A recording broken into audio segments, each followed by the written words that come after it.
Andito na naman tayo sa panibagong video mga KTH. May isang grupo na naman ng treasure hunters ang nakadiskubre ng isang maliit na tano. Gumamit sila ng mga locator gadgets upang matunto ang lokasyon ng kayamanan.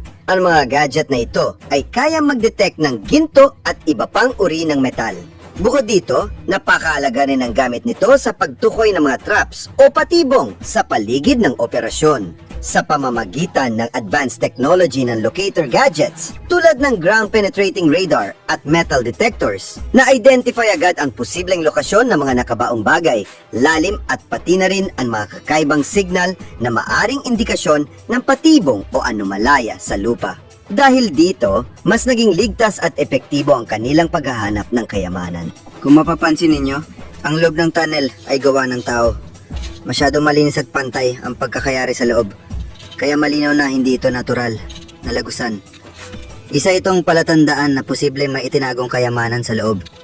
Sa karaniwang mga ganitong tunnel, ang kayamanan ay kadalasang inililibing o itinatago sa gitna ng lagusan at tinatabunan ng lupa o semento para hindi madaling makita.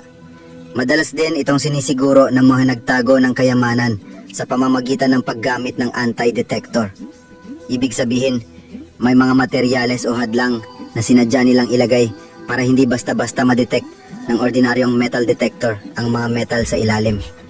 Ang mga ganitong klase ng tunnel ay karaniwang may makinis na dingding, may diretsong daanan at minsan ay may bakas ng paggamit ng kagamitan.